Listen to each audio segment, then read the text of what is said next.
मैं डॉक्टर मुखोपाध्याय, मैं एक स्पोर्ट्स इंजरी स्पेशलिस्ट और एक शोल्डर सर्जन हूँ with Saksham orthopaedics. Let's take you through the shoulder injuries that can commonly happen in athletes. जो सबसे कॉमन कंसर्न होता है वो होता है रिगार्डिंग शोल्डर डिस्लोकेशन.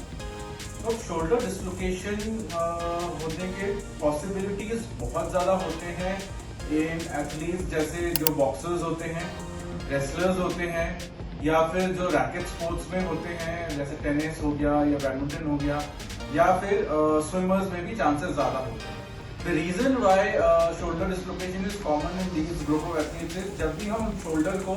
इस पोजीशन में एग्रेसिवली लेके जाते हैं, शोल्डर आगे की तरफ से अनस्टेबल हो जाता है, जिसमें because of the heat of the game, because of the forces of the opponents and the aggression in the sport, ये कई बार शोल्डर सामने की तरफ अपने सॉकेट से निकल जाता है.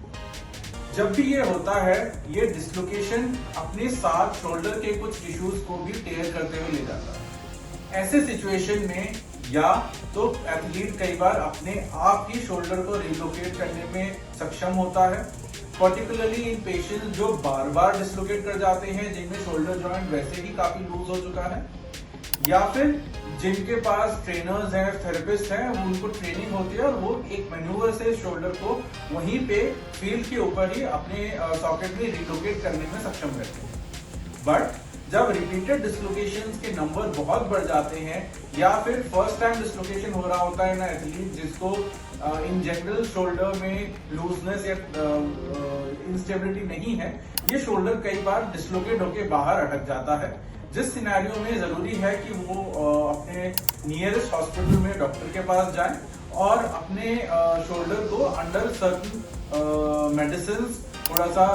मसल्स को रिलैक्स करके रिड्यूस कर पाए. जो एथलीट्स होते हैं, एग्रेसिव स्पोर्ट्स प्लेयर्स होते हैं, उनमें जरूरी है कि ऐसे डिस्लोकेशंस को, चाहे वो फर्स्ट टाइम ही क्यों ना हो रहा हो, फर्दर इन्वेस्टिगेट किया जाए in the form of an MRI, so that we can delineate the extent of damage to the tissues. And athletes में, प्रोफेशनल स्पोर्ट्स पर्सन्स में इट इज इम्पोर्टेंट कि पहले सेटिंग में ही इस टिश्यू का दूरबीन से रिपेयर कर दिया जाए. अगर आप सेडेंटरी लाइफस्टाइल फॉलो करते हैं, अगर आपका डेस्क जॉब है, शोल्डर पे ज्यादा लोड नहीं है, देन फर्स्ट डिस्लोकेशन के बाद आप कई बार विदाउट सर्जरी भी कुछ समय तक मैनेज कर पाते हैं. बट हाँ, अगर रिपीटेड डिस्लोकेशन हो रहे हैं, you definitely need to come back for a repair. But अगर आप एथलीट हैं, प्रोफेशनल एथलीट है, एलीट प्लेयर है, या फिर आप चाहे रिक्रिएशनल स्पोर्ट्स में ही क्यों ना इन्वॉल्व हैं, अगर आप स्पोर्ट्स में कंटिन्यू रहना चाहते हैं, then even after the first dislocation, these tissues need to be repaired after a thorough investigation and delineating the extent of damage through an MRI. If you are an athlete जिसको shoulder का excessive use रहता है in his और हर particular sport, अगर आपके shoulder में regular jerks लगते हैं, कैचिंग सेंसेशन होता है या पेन रहता है, या आपको सडनली लगता है कि आपका शोल्डर एक पर्टिकुलर पोजीशन में लॉक हो गया है, you might be having a tear in the tissues that we are talking about. अपने आप को एक बार चेकअप करवाने के लिए डेफिनेटली आए,